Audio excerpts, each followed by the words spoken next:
Ayan yung huli natin mga kabayo ka-fishing.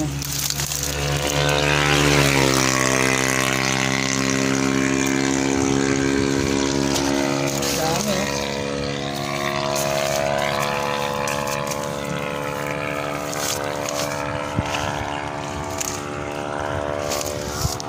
mga kabayo ka-fishing. Nag-ito tayo night fishing. Ito pala yung spot natin sa Santo Domingo, yan sa may tulay. Yan, kanina daming na spot dito kaya hindi tayo nag-spot, pero ngayon solo natin.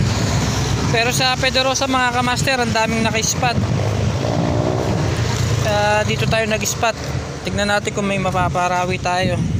So update ko kayo mga kabayo ka-fishing pag may huli na tayo ngayong rod natin. Alright, night fishing. Yan, kasama natin si Mrs. Mapapanood mo to, yan yung asawa mo. Tumakas para lang mag-fishing. Ayan ayan yung asawa mo. Ayan palusot magde-deliver, wala mag-deliver. Ayan ayan, pangit. Ayan. Ayan yung asawa mo, nag-fishing lang. Shoutout mo muna. Shoutout sa ayaw pumayag dyan. Anong ayaw-ayaw? Asawa ka lang, under ako. Another size mga kabayo ka-fishing.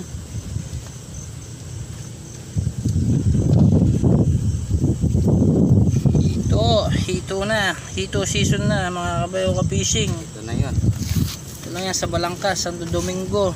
Yan. GG na. G.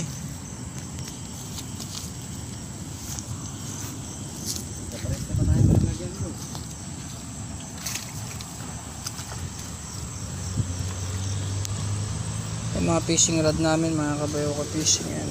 Kita mo yan? Paano siya hilain yung fishing rod na to? Yan.